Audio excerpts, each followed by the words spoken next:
നമ്മൾ പരിശുദ്ധാത്മാവിനെ കുറിച്ചുള്ള പഠനത്തിൽ ഞാൻ പറഞ്ഞല്ലോ, വ്യക്തികളോട് കർത്താവ് ഇടപെടുന്ന പരിശുദ്ധാത്മാവിൻ്റെ പ്രവർത്തനങ്ങളുമായിട്ട് ബന്ധപ്പെടുത്തി ദൈവാത്മാവിൻ്റെ പ്രവർത്തനത്തെ നമ്മൾ മനസ്സിലാക്കാനായിട്ട് പരിശ്രമിക്കുകയാണ്.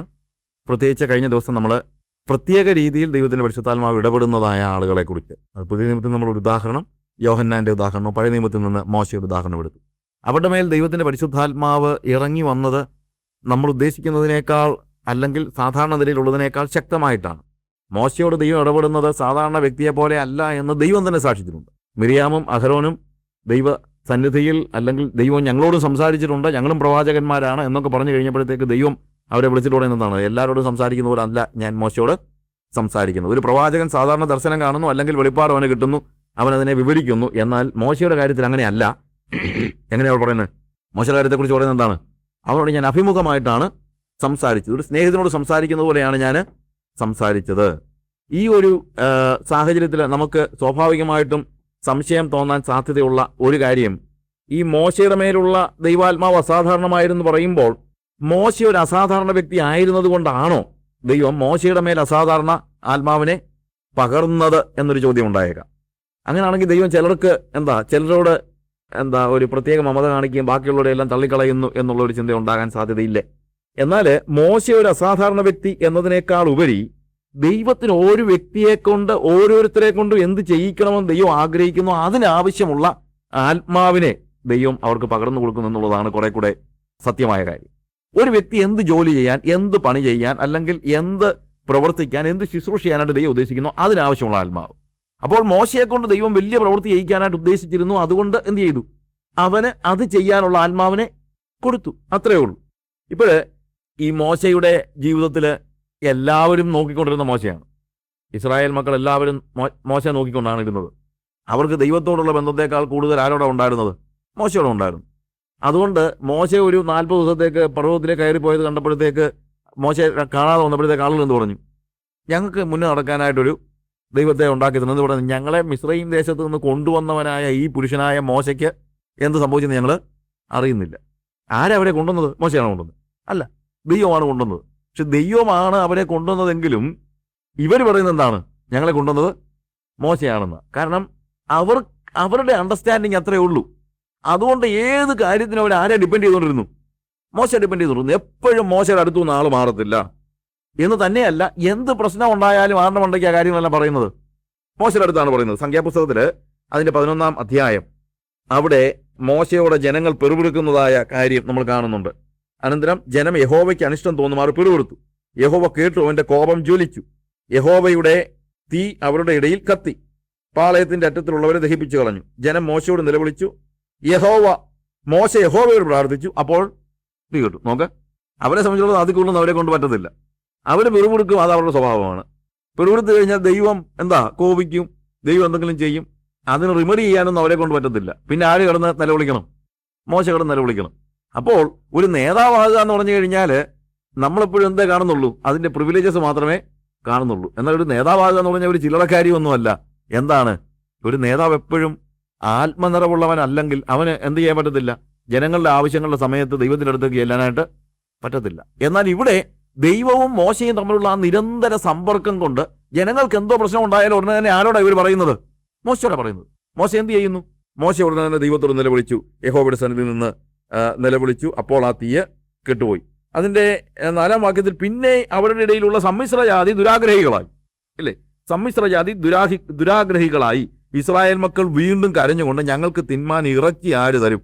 ഞങ്ങൾ മിസ്രൈമിൽ വെച്ച് വില കൂടാതെ തിന്നിട്ടുള്ള മത്സ്യം, വെള്ളരിക്ക, മത്തങ്ങ, ഉള്ളി, ചുവന്നുള്ളി, ചിറ്റുള്ളി എന്നിവ ഞങ്ങൾ ഓർക്കുന്നു. വില കൂടാതെ. എന്തോ വില? ഇവർ അടിമകളല്ലേ? അടിമയ്ക്ക് ഭക്ഷണം കൊടുത്തതിനായി ഇവർ പറയുന്നത് എന്തോ വില കൂടാതെ. ഞങ്ങളോടാണെങ്കിൽ പൈസ പോലും വാങ്ങിച്ചില്ല. പക്ഷെ രാവിലെ തൊട്ട് വൈകുന്നേരം വരെ എന്താണ് കഷ്ടപ്പെടുക എന്ന് പറഞ്ഞു കഴിഞ്ഞാൽ എന്താണ്? അടിമപ്പണി ചെയ്യുകയാണ്. ഞങ്ങൾ വില കൂടാതെ തിന്നിട്ടുള്ള, എന്തൊക്കെയാ തിന്നത്? എന്തുവാ? ഞങ്ങൾക്ക് മിസ്രൈമിൽ വെച്ച് വില കൂടാതെ തിന്നുള്ള മത്സ്യം, അതിനായി നദിയിൽ നിന്ന് പിടിക്കുന്നവർ, അല്ലാതെ വേറെ എങ്ങൊന്നും എന്നെ ഇസ്രായേൽ മക്കൾക്ക് എന്നെ കൊണ്ട് കൊടുക്കുമല്ലോ ആണ്. നദിയിൽ നിന്ന് വെള്ളം പിടിച്ചോളാനായിട്ട് അവര് പറഞ്ഞിട്ടുണ്ട്. പിന്നെന്താണ്? വെള്ളരിക്ക, മത്തങ്ങ, ഉള്ളി, ചുവന്നുള്ളി, ചിറ്റുള്ളി, എന്ത് നല്ല സാധനങ്ങളാണെന്ന് അറിയത്തില്ലയോ? ഇല്ലേ?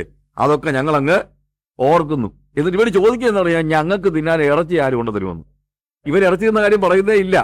ഇടയ്ക്ക് അവർ പറയുന്നുണ്ടെന്നാണ്, ഞങ്ങൾ ഇറച്ചിക്കലങ്ങളുടെ ഇടയിൽ ഇരിക്കുകയായിരുന്നൊക്കെ ഇവർ പറയുന്നുണ്ട്. പക്ഷേ ഇവിടെ ശരിക്കും എന്താണ്, അവർക്ക് കിട്ടിയ സാധനങ്ങൾ പറഞ്ഞപ്പോൾ ഇറച്ചിയുടെ കാര്യം പറയാൻ അവർ മറന്നുപോയി. കാര്യം ഇതൊന്നും എന്നും കിട്ടിക്കൊണ്ടിരുന്നൊന്നും അല്ല, ചുമ്മാ പറയുന്നതാ ഇതൊക്കെ ഉണ്ടായിരുന്നു എന്നുള്ളത്, ഇല്ലേ? എന്നിട്ട് ഇവർ പറയുന്നത്, ഇപ്പോഴോ ഞങ്ങളുടെ പ്രാണൻ പൊരിഞ്ഞിരിക്കുന്നു, ഈ മന്ന അല്ലാതെ തിന്നാൻ ഒന്നുമില്ല. മന്ന അല്ലാതെ തിന്നാൻ ഒന്നുമില്ലെന്ന് വെച്ചാൽ, മന്ന എന്ന് പറഞ്ഞു കഴിഞ്ഞാൽ അതാണ് മോശം സാധനം പോലെയാണ് പറയുന്നത്. പക്ഷേ ഇത് ആരുടെ ആഹാരമാണെന്നാണ് വേദോസം പഠിപ്പിക്കുന്നത്? ശക്തന്മാരുടെ, മല്ലന്മാരുടെ, ദൂതന്മാരുടെ ആഹാരമാണെന്നാണ് പഠിപ്പിക്കുന്നത്. അത് തേൻ കൂട്ടിയ ദോശ പോലെ രുചിയുള്ളതാണ് എന്ന് ആണ് ഇവിടെ നമ്മൾ കാണുന്നത്. ഇത്രയ്ക്കും നല്ല സാധനം, അത് അതിന്റെ രുചി എണ്ണ ചേർത്തുണ്ടാക്കിയ ദോശ പോലെ ആയിരുന്നു. അത് പാളയത്തിൽ അവർക്ക് ഇഷ്ടം പോലെ അവരുടെ ആവശ്യത്തിനുള്ള മന്ന അവർക്ക് കിട്ടുമ്പോഴും അവർ പറയുന്നതെന്നറിയാമോ? ഈ മന്ന അല്ലാതെ ഞങ്ങൾക്ക് വേറെ തിന്നാനൊന്നും ഇല്ല. ഇറ്റ് ഈസ് അതിനെ അങ്ങ് നിസ്സാരമാക്കിയിട്ട് സംസാരിക്കുകയാണ്. അപ്പോൾ ദൈവം ചെയ്യുന്ന കാര്യങ്ങൾ എപ്പോഴും ഇതിപ്പോൾ ഇസ്രായേൽ മക്കളുടെ കാര്യമൊന്നുമല്ല. നമ്മുടെ എല്ലാം പ്രശ്നം ഇതാണ്. എന്താണ്? നമ്മളെല്ലാം ദൈവം തരുന്ന നന്മകളെ വളരെ നിസ്സാരമായിട്ടാണ് കാണുന്നത്, വളരെ നിസ്സാരമായിട്ടാണ്. അതിനേക്കാൾ രുചി എന്തുവാണെന്നറിയാം? ചിറ്റുള്ളി, വെളുത്തുള്ളി, ഇതിനൊക്കെയാണ് ഇതിനേക്കാൾ രുചി എന്നാണ് പറയുന്നത്, ഇല്ലേ? ഇതിനേക്കാൾ രുചി അതാണെന്ന് പറയുന്നത്. ഓക്കെ, എന്നാൽ ഇവരുടെ ഈ കരച്ചിലെല്ലാം കൂടെ കണ്ടപ്പോഴത്തേക്ക് അതിന്റെ 10-ാം വാക്യത്തിൽ, ജനം കുടുംബമായി ഓരോരുത്തരും താന്താന്റെ കൂടാരവാതിൽക്കൽ കരയുന്നത് മോശ കേട്ടു. യഹോവയുടെ കോപം ഏറ്റവും ജ്വലിച്ചു. മോശയ്ക്കും അനിഷ്ടമായി. മോശയ്ക്കും ദേഷ്യം വന്നു. മോശ എന്ന് പറയുന്നത് അറിയാമോ? ഇത് ഭയങ്കര കഷ്ടമാണല്ലോ. അപ്പോൾ മോശ യഹോവയോട് പറഞ്ഞത്, നീ അടിയനെ വലച്ചത് എന്ത്? നിനക്ക് എന്നോട് കൃപ തോന്നാതെ ഈ സർവ്വജനത്തിന്റെയും ഭാരം എൻ്റെ മേൽ എന്തിനാണ് നീ വെച്ചത്? ഇവരെല്ലാം എന്നിട്ട് താഴെ പറയുന്ന കുറച്ച് ദിവസമാണ്, മുല കുടിക്കുന്ന ഒരു കുഞ്ഞിനെ ധാത്രി എടുക്കുന്നത് പോലെ ഞാൻ അവരെ നീ അവരുടെ പിതാക്കന്മാരോട് സത്യം ചെയ്ത ദേശത്തേക്ക് എൻ്റെ മാറത്തെടുത്തുകൊണ്ട് പോകണമെന്ന് എന്നോട് കൽപ്പിപ്പാൻ ഈ ജനത്തെയൊക്കെയും ഞാൻ ഗർഭം ധരിച്ചുവോ? ചോദിച്ചു പോകും. അതുപോലുള്ള വർത്തമാനമായി പറയുന്നത്. അത് കേട്ട് കഴിഞ്ഞാൽ ചോദിച്ചു പോകും, ഇല്ലേ? ഞാനിവരെ ഗർഭം ധരിച്ചു, ഇതെൻ്റെ കുഴപ്പമാണോ? ഞാൻ എന്തിനാ ഇവരെ എല്ലാം കൂടെ ഒരു ധാത്രി കുഞ്ഞിനെ എടുക്കുന്നത് പോലെ ഞാനിത് എടുത്തുകൊണ്ട് പോകത്തക്ക രീതി ഞാൻ എന്തോ തെറ്റാ ചെയ്തതെന്ന് മോശ ചോദിക്കുകയാണ്, ഇല്ലേ? അവരെ ഒക്കെയും ഞാൻ പ്രസവിച്ചു, ഈ ജനത്തിനൊക്കെയും കൊടുപ്പാൻ ഞാൻ ഇവിടെ നിന്ന് ഇറച്ചി കൊണ്ടുവരും. അവരിതാ ഞങ്ങൾക്ക് തിന്മാൻ ഇറച്ചി തരിക എന്ന് പറയുന്നു. 14-ാം വാക്യത്തിൽ, അപ്പോൾ യഹോവ മോശയോട് കൽപ്പിച്ചത്, ഇസ്രായേൽ മൂപ്പന്മാരിൽ വെച്ച് ജനത്തിന് പ്രമാണികളും മേൽവിചാരകന്മാരും എന്ന് നീ അറിയുന്ന 70 പുരുഷന്മാരെ സമാഗമന കൂടാരത്തിന് അരികെ നിന്നോട് കൂടെ നിൽക്കേണ്ടതിൻ്റെ അടുക്കൽ കൊണ്ടുവരിക. അവിടെ ഞാൻ ഇറങ്ങി വന്ന് നിന്നോട് അരുളി ചെയ്യും. ഞാൻ നിന്റെ മേലുള്ള ആത്മാവിൽ കുറെ എടുത്ത് അവരുടെ മേൽ പകരും. നീ ഏകനായി വഹിക്കാതിരിക്കേണ്ടതിന് അവർ നിന്നോടുകൂടെ ജനത്തിന്റെ ഭാരം വഹിക്കും. നോക്ക്, ഇവിടെ ഈ പറയുന്ന കേട്ട് കഴിഞ്ഞാൽ വളരെ രസകരമായിട്ട് എനിക്ക് തോന്നിയിട്ടുണ്ട്. കാര്യം എന്ന് വെച്ച് കഴിഞ്ഞാൽ, ഇവിടെ കർത്താവ് പറയാണ്, നീ ഒരു കാര്യം ചെയ്യുക, നിനക്ക് ഇത്രയും വലിയ പ്രയാസമാണെങ്കിൽ നീ എന്തോ ചെയ്യുക? നീ ഒരു 70 പേരെ നീ കൂട്ടിക്കൊണ്ടുപോവാ. ഈ 70 പേരെ കൂട്ടിക്കൊണ്ടുവന്നു കഴിഞ്ഞാൽ ഞാൻ എന്തോ ചെയ്യാമെന്നാണ് പറയുന്നത്? നിന്റെ മേലുള്ള ആത്മാവിനെ കുറെ എടുത്ത് അവർക്ക് കൊടുക്കുക, അല്ലേ? നിന്റെ മേലുള്ള ആത്മാവിനെ എടുത്ത് കുറച്ച് അവരുടെ മേൽ കൊടുക്കുക. ഇത് ദൈവത്തിന്റെ പ്ലാനൊന്നും അല്ല. ഈ മൂപ്പന്മാരെ കുറിച്ച് ദൈവത്തിന് അങ്ങനെ ആഗ്രഹമൊന്നും ഉണ്ടായിരുന്നില്ല. ദൈവത്തിന്റെ ആഗ്രഹം എന്ത് തന്നെയാണ്? മോശ ഈ കാര്യമെല്ലാം ചെയ്യണമെന്നാണ്. പക്ഷേ മോശ കിടന്ന് നിലവിളിച്ചപ്പോഴത്തേക്ക് ദൈവം പറഞ്ഞു, ശരി, എന്നാൽ ആ മൂപ്പന്മാരെ വിളിച്ച് അവർക്ക് ഈ കാര്യങ്ങളൊക്കെ ചെയ്തു കൊടുക്കാം. പക്ഷെ ഞാൻ എന്താ ചെയ്യാമെന്ന് അറിയാമോ? നിന്റെ മേലുള്ള ആത്മാവിനെ എടുത്ത്. ഇവിടെ പറയുന്നൊരു കാര്യം നമ്മൾ മനസ്സിലാക്കണം. കർത്താവ് പറയും, ഞാൻ പറഞ്ഞല്ലോ, ഈ ബിറ്റ്വീൻ ദ ലൈൻസ് വായിച്ചു കഴിഞ്ഞാൽ വേദപുസ്തകത്തിൽ തമാശകളുടെ it is very humorous. In fact many times we fail to read it, അല്ലെങ്കിൽ in a very simple way. നമ്മളിങ്ങനെ വലിയ ഗൂഢമായിട്ടൊക്കെ വായിക്കുന്നതുകൊണ്ടാണ്. സിമ്പിളായിട്ട് വായിച്ചു കഴിഞ്ഞാൽ എനിക്കിത് വായിച്ചപ്പോൾ ഭയങ്കര തമാശ തോന്നി. അതിന്റെ കാരണം ദൈവം പറയുന്നെന്തോ, മോശ നീ എന്തോ വിചാരിച്ചു, ഞാൻ നിന്നോട് ഈ എല്ലാവരെയും കൂട്ടിക്കൊണ്ട് പോകാൻ പറഞ്ഞു, ശരിയാ. പക്ഷെ നീ ഒരു കാര്യം മനസ്സിലാക്കണം, ഞാൻ ഫറവോനൊന്നുമല്ല. ഫറവോൻ പറയുന്നതെന്നറിയാമോ? ഫറവോൻ പറയുന്നത് ഇഷ്ടിക രണ്ടും കുറയ്ക്കാൻ പറ്റത്തില്ല, വൈക്കോല് തരത്തുമില്ല, ഇല്ലേ? അതായത് എൻ്റെ ഡിമാൻഡ്സ് ഒന്നും ഞാൻ കുറയ്ക്കത്തില്ല, പക്ഷെ റിസോഴ്സസ് തരത്തില്ല. ഇതാണ് ഫറവോന്റെ ജോലി. പക്ഷെ മോശ, ഞാൻ അങ്ങനെ ഫറവോനൊന്നുമല്ല. ഞാൻ നിന്നോടൊരു കാര്യം ആവശ്യപ്പെട്ടിട്ടുണ്ടെങ്കിൽ അതിനുള്ള ശക്തി ഞാൻ നിനക്ക് തന്നിട്ടുണ്ട്. ഞാൻ നിന്നോടൊരു കാര്യം ചെയ്യാൻ പറഞ്ഞിട്ടുണ്ടെങ്കിൽ അതിനാവശ്യമുള്ള ആത്മാവിനെ ഞാൻ നിന്റെ തന്നെ തന്നിട്ടുണ്ട്. ഇനി നീ വഴക്കുണ്ടാക്കി വയ്യായോ? ഒരു കാര്യം 70 പേരെ കൊണ്ടുപോവാ. 70 പേരെ കൊണ്ടുവന്നു കഴിഞ്ഞാൽ ഞാൻ എന്തോ ചെയ്യാം? നിന്റെ മേലുള്ള ആത്മാവിൽ കുറെ എടുത്ത് അങ്ങോട്ട് കൊടുക്കാവുന്നു. നിന്റെ മേലുള്ള ആത്മാവിൽ കുറെ എടുത്ത് അങ്ങോട്ട് കൊടുക്കാം. അപ്പോൾ വാസ്തവത്തിൽ എന്തോ സംഭവിക്കുന്നു? ഇവന്റെ മേലുള്ള ആത്മാവ് കുറയില്ലയോ? കുറഞ്ഞോട്ടെ, കാര്യം നിനക്ക് ജോലി കുറയില്ലയോ? ഇപ്പം അത്രേ നിനക്കുള്ള പണിക്കുള്ള ആത്മാവിനെ എപ്പോഴും നിന്റെ മേൽ ഉണ്ടാവും. നീ ഇത് പണി വേറെ വല്ലവരും ഏൽപ്പിച്ചു കഴിഞ്ഞാൽ സംഭവിക്കുന്നത് അറിയാമോ? എടുത്തു കൊടുക്കുന്നത് വേറെ ആത്മാവിനെ ഒന്നുമല്ല, നിന്റെ മേലുള്ള ആത്മാവിനെയാണ്. അപ്പോൾ ദൈവം നമുക്ക് എടുക്കാൻ വയ്യാത്തൊരു ഭാരം കർത്താവ് നമുക്ക് തരത്തില്ല. നമുക്കെടുക്കാൻ വയ്യാത്ത ഒരു ജോലി കർത്താവ് തരത്തില്ല. ആ ജോലി ചെയ്യാനുള്ള ആത്മാവിനെയും അവൻ നമ്മുടെ ജോലിയോടുകൂടെ, അല്ലെങ്കിൽ നമുക്ക് ഏൽപ്പിച്ചിരിക്കുന്ന റെസ്പോൺസിബിലിറ്റീസ് നമുക്ക് എന്തൊക്കെ തരുന്നോ അതിനാവശ്യമായിട്ടുള്ള റിസോഴ്സസ് തീർച്ചയായിട്ടും കർത്താവ് തന്നിരിക്കും. ആ റിസോഴ്സസ് തരാതെ ഒരു കാരണവശാലും ദൈവം നമുക്കൊരു, അല്ലെങ്കിൽ ദൈവം ഒന്നും ഡിമാൻഡ് ചെയ്യത്തില്ല.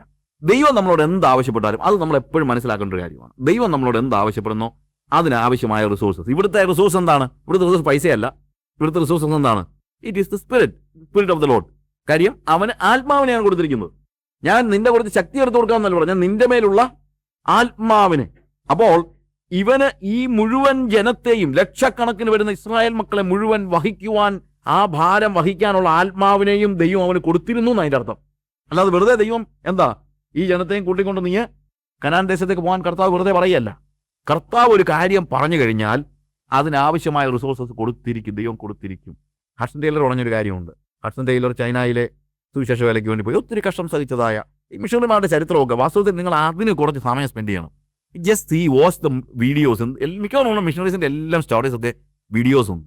സമയം കിട്ടുമെങ്കിൽ നിങ്ങൾ ഏറ്റവും കുറഞ്ഞത് വില്യം കേറിയുടെ വീഡിയോ ഒന്ന് കാണണം. വില്യം കേറിയെ കുറിച്ചുള്ള ക്യാൻഡിൽ ഇൻ ദ നൈറ്റ് എന്ന് പറഞ്ഞ ഒരു വീഡിയോ ഉണ്ട്. ഇന്ത്യയിൽ പ്രൊഡ്യൂസ് ചെയ്തൊരു ഫിലിമാണ്. നിങ്ങളത് മനസ്സിലാക്കണം. കാര്യം ദൈവം അവരെന്തുമാത്രം സ്ട്രഗിൾ ചെയ്തു. ആരും സ്ട്രഗിൾ ചെയ്യാതിരുന്നില്ല. പക്ഷേ ഈ സ്ട്രഗിൾസിലെല്ലാം അവർക്ക് ആവശ്യമായ റിസോഴ്സസ് ദൈവം കൊടുത്തുകൊണ്ടിരുന്നു. അത് ഹഡ്സൺ ടൈലർ പറഞ്ഞാൽ എന്തറിയാമോ? ദൈവത്തിന്റെ ഉദ്ദേശത്തോടുകൂടെ, ദൈവത്തിന്റെ നിയോഗത്താൽ ദൈവം ഫലമേൽപ്പിക്കുന്ന പ്രവൃത്തി ചെയ്യാൻ ദൈവത്തിന്റെ റിസോഴ്സസ് എപ്പോഴും പുറകെ വരുമെന്ന്. You will never lack the resources that is needed for a mission that God has given to you, to accomplish a mission that God has given to you. ദൈവം നിനക്ക് വേണ്ടി തന്നിരിക്കുന്ന ഒരു ദൗത്യം നിർവഹിക്കാൻ ആവശ്യമായ റിസോഴ്സസിന്റെ പുറകെ വന്നോളും. അതില്ലാതെ ഒരിക്കലും വരത്തില്ല. അതില്ലാതെ വരുന്നെങ്കിൽ അതിൻ്റെ അർത്ഥം എവിടെയോ ദൈവം ഏൽപ്പിക്കാത്ത ജോലി നമ്മൾ ഏറ്റെടുത്തിട്ടുണ്ടെന്നാണ്. ദൈവം ഏൽപ്പിക്കാത്ത ജോലി ഏറ്റെടുത്ത് കഴിഞ്ഞാൽ ഭാരമായിരിക്കും. ദൈവം ഏൽപ്പിക്കാത്ത ജോലി നമ്മൾ ഒത്തിരി ഏറ്റെടുക്കും, അല്ലേ? കാര്യം നമ്മുടെ ഇഷ്ടത്തിനും നമ്മുടെ ചിലപ്പം എല്ലാം അങ്ങ് സ്വാർത്ഥത കൊണ്ടൊന്നും ആയിരിക്കണമെന്നില്ല. ചിലപ്പോൾ ഹൃദയത്തിന്, മനസാക്ഷിക്ക് ചൂട് പിടിച്ച് ചിലപ്പം ഞാനത് ചെയ്തില്ലെങ്കിൽ ആരാ ഉള്ളേ, ഞാനിത് ചെയ്തില്ലെങ്കിൽ ആരാ ഉള്ളേ, നമ്മളെ ഒത്തിരി കാര്യങ്ങൾ ചിലപ്പം ഏറ്റെടുത്തിരിക്കും എന്നത് സംശയമുള്ള കാര്യമല്ല. ദൈവം ഒരു ബേർഡൻ തന്നാൽ അതിനാവശ്യമായ ശക്തി, അത് വഹിക്കാനുള്ള ആത്മശക്തി കർത്താവ് നമുക്ക് തന്നിരിക്കും. തരാത്ത ഭാരം എടുത്തു കഴിഞ്ഞാൽ നമ്മൾ തളർന്നു. തരാത്ത ഭാരം എടുത്തു കഴിഞ്ഞിട്ട് പിന്നെ ദൈവത്തോട് കർത്താവ് ഇതെല്ലാം കൂടെ എൻ്റെ തലയിരിക്കുകയല്ലയോ, എനിക്കൊരു അത്രയും ആത്മാവിനെ തരണമെന്ന് പറഞ്ഞാൽ പ്രയാസമോ? പലപ്പോൾ അത് കിട്ടിയില്ലെന്നിരിക്കും. ഈ ലീഡർഷിപ്പിലുള്ള ആളുകളുടെ എല്ലാം പ്രശ്നം എന്താണെന്നറിയാമോ? അവർ ദൈവം തരാത്ത ഭാരം എല്ലാം എടുത്ത് തലയിൽ വെക്കും. ലീഡർഷിപ്പിലുള്ള ആളുകൾക്ക് എപ്പോഴും പറ്റുന്ന വലിയൊരു പരാജയമാണ്. ദൈവം തരാത്ത ഒത്തിരി ഭാരങ്ങൾ എടുത്ത് തലയിൽ വെക്കും. പ്രത്യേകിച്ച് മിഷൻ ഫീൽഡിലാണെങ്കിലും സഭാതലത്തിലാണെങ്കിലും എല്ലാം ഇവരെ ഒന്നും ഏൽപ്പിക്കാത്ത ഒത്തിരി ഭാരം ഇവരെല്ലാം വഹിച്ചുകൊണ്ട് നടക്കുകയാണ്. എന്നിട്ട് തന്നെ പറയുന്നത് എനിക്ക് സമയമില്ല, എനിക്കത് ചെയ്യാൻ പറ്റും, എനിക്ക് ചെയ്യാൻ പറ്റുന്നില്ല, അയ്യോ എനിക്കത് ചെയ്യാൻ പറ്റും, എനിക്ക് ആരോഗ്യം മറ്റാവാ ഇല്ലെങ്കിൽ വേണ്ട, പോടം നോക്കണം, അല്ല തന്നെ